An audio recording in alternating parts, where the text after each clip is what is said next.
ഔദ്യോഗിക ജീവിതത്തിനിടയിലും കാർഷിക വൃത്തിയിൽ ഏറെ താൽപര്യമുള്ള ഒരു പോലീസ് ഉദ്യോഗസ്ഥനുണ്ട് ഇടുക്കിയിൽ.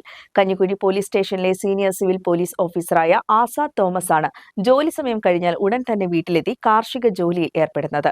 പുരയിടത്തിൽ എല്ലാത്തരം കൃഷികൾ ഉണ്ടെങ്കിലും ജാതി കൃഷിയിലാണ് ആസാദ് കൂടുതൽ ശ്രദ്ധ നൽകുന്നത്. ഇടുക്കി കഞ്ഞിക്കുഴി പോലീസ് സ്റ്റേഷനിലെ senior civil police officer Azad Thomas സ്റ്റേഷനിലെ ജോലി സമയം കഴിഞ്ഞാൽ ഉടൻ തന്നെ വീട്ടിലെത്തും. പിന്നീട് നേരം ഇരുട്ടുവോളം കൃഷിപ്പണികളാണ്. കുരുമുളകും ഏലവും ജാതിയും ഉൾപ്പെടെ എല്ലാത്തരം കൃഷികളും ആസാദിന്റെ പറമ്പിലുണ്ടെങ്കിലും ഏറെ താൽപര്യം ജാതി കൃഷിയിലാണ്. ജാതി കൃഷി എന്ന് പറഞ്ഞാൽ ഏത് മനുഷ്യനും നമുക്ക് ചെയ്യാവുന്നതാണ്, ഏത് കാലാവസ്ഥയിലും ചെയ്യാവുന്നതാണ്.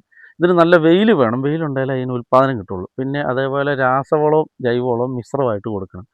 രാസവളം അതിൻ്റെ ചവിട്ടി കഴിവതും കൊടുക്കാതെ ഇലകൾ സ്പ്രേ ചെയ്യുന്നതാണ് നല്ലത്. ചവിട്ടി കൊടുക്കുന്നത് ചാണകപ്പൊടി അതേപോലെ എല്ലുപൊടി കൊടുക്കുന്നതിനോട് ഞാൻ യോജിക്കുന്നില്ല. കാരണം എല്ലുപൊടി ഇപ്പോൾ എല്ലാം മായമായതുകൊണ്ട് എല്ലുപൊടി കൊടുക്കുന്നില്ല. പകരം മുട്ടത്തൊണ്ട് അതേപോലെ ഈ മീനിൻ്റെ പൊടി അങ്ങനെയുള്ള സാധനങ്ങൾ കിട്ടും. അങ്ങനെയുള്ള സാധനങ്ങൾ കിട്ടുവാണെങ്കിൽ അത് കൊടുക്കുകയാണെങ്കിൽ നമുക്ക് ചെടിക്ക് വേണ്ട മഗ്നീഷ്യം, കാൽസ്യം, സൾഫർ, അതേപോലെ ഫോസ്ഫറസ്, പ്രോട്ടീൻ, നൈട്രജൻ എല്ലാ സാധനവും നമുക്ക് ഇങ്ങനെയുള്ള സാധനങ്ങളിൽ നിന്ന് കിട്ടും. പിന്നെ നമ്മൾ എല്ലുപൊടി ഇട്ട് വെറുതെ നമ്മുടെ ജാതി കളയേണ്ട കാര്യമില്ലാത്തതുകൊണ്ട് ഞാനത് ചെയ്യുന്നില്ല.